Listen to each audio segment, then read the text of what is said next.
भक्तों प्रणाम, मित्रों प्रणाम। सुनिए सोमवार व्रत कथा। ये व्रत कथा भगवान शिव की है। कहते हैं इसके व्रत करने से सारे दुख दर्द मिट जाते हैं, जीवन आनंदमय हो जाता है। तो इस व्रत कथा की कहानी सुनिए। कहते हैं कि 7 सोमवार रहने से भगवान शंकर सारी खुशियाँ पूरी कर देते हैं, सारी प्रॉब्लम सॉल्व कर देते हैं। तो व्रत की कथा ये है कि एक बहुत बड़ा सेठ था, उसके कोई औलाद नहीं थी, पैसे बहुत थे, औलाद नहीं थी। तो उन्होंने भगवान शिव का व्रत करना शुरू किया। 7वां व्रत जब पूरा हुआ तो भोलेनाथ भगवान प्रसन्न हुए।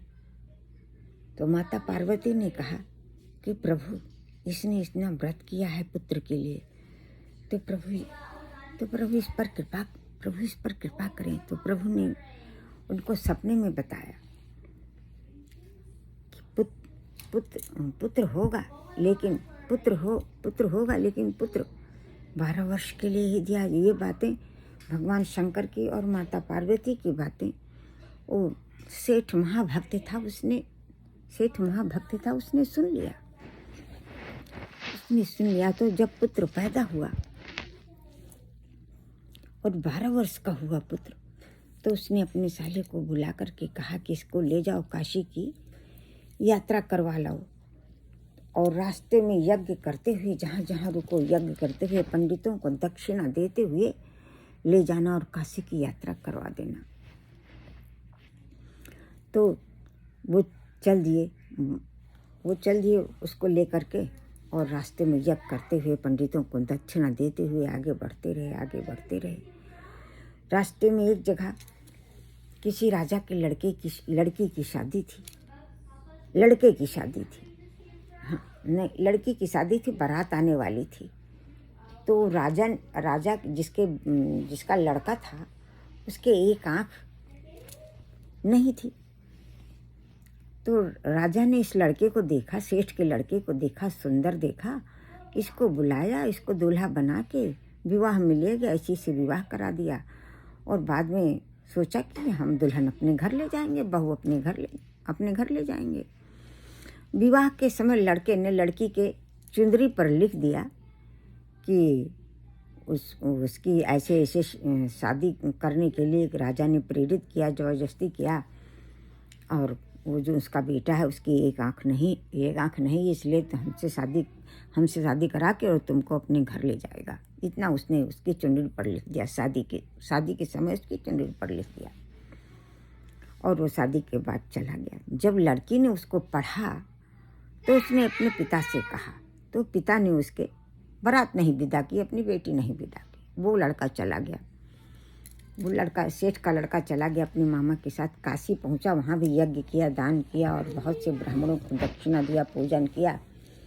जब उसका 12 वर्ष पूरा हुआ तो उसका टाइम आया, तो वो अपने मामा से बोला कि उसको तबीयत खराब लगी। तो मामा ने कहा जाके लेट जाओ। लेटते ही उसके प्राण पखेरु उड़ गए। मामा बहुत दुखी हुए, अब क्या करें। मामा बहुत दुखी हुए। उतने में ही भगवान शिव माता पार्वती उधर से गुजर रहे थे। उसका विलाप सुने तो वो पहचान गए भगवान शिव की ये उसी का लड़का है। तो माता पार्वती ने प्रार्थना किया, प्रभु इसे जीवन दीजिए, आपके वरदान से पैदा हुआ, इसे जीवन दीजिए। तो भोलेनाथ ने अपनी कृपा दिखाई और वो उठ के बैठ गया और उसको जीवन मिल गया। जब वो लौटने लगा तो फिर यज्ञ करते हुए लौटा। तो जहाँ यज्ञ कर रहा था राजा, वहाँ पहुँच गए।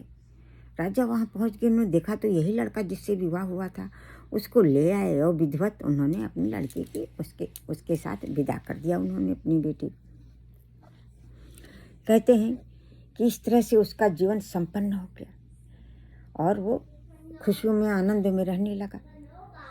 लेकिन कहते हैं इस व्रत की विधि क्या है? इस व्रत की विधि है कि भगवान शंकर का और माता पार्वती का पूजन कीजिए और एक टाइम भोजन कीजिए और उनकी कृपा पाइए। 7 बृहस्पतिवार रह करके, 7 सोमवार रह करके, 7 सोमवार रह करके फिर इसका उद्यापन किए थे। मैं अपनी प्रेजेंट अनुभव आपको बता रही हूँ कि हमारे हस्बैंड पोस्टेड थे इलाहाबाद में। नीचे हमारे यहाँ नीचे एक रेंट वाले रहते थे। उनकी लड़की सावन का सोमवार व्रत रही, बहुत सांवली थी, उसकी शादी नहीं हो रही थी, इसलिए उसने सावन का सोमवार व्रत किया। 7वां सोमवार आते आते जब उसकी शादी नहीं आई तो पता नहीं क्या हुआ, उसके दिमाग में आया कि मैं व्रत नहीं रहूँगी। उसने पूरा लहसुन प्याज वाला पूरा खाना खा लिया और दूसरे ही दिन उसकी एक शादी आ गई। भगवान शंकर की कृपा देखिए भक्तों। एक लड़का आया अपने माता पिता के साथ और उसने कहा कि मैंने सुना है यार कि लड़की सांवली है, शादी नहीं हो रही है, तो मैं उससे हर्ष से शादी करूँगा। तो उन लोगों ने पूछा ऐसा क्या है?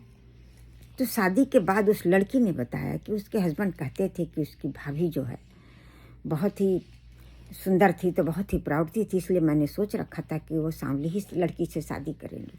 ये देखिए भगवान शिव की कृपा, ये देखिए भक्तों भगवान शिव की कृपा। इसलिए 7 सोमवार रहिए, जो भी इच्छा हो भगवान शिव पूरा करते हैं। जय जय सीताराम, जय जय राधे कृष्ण, जय जय उमा महेश्वर।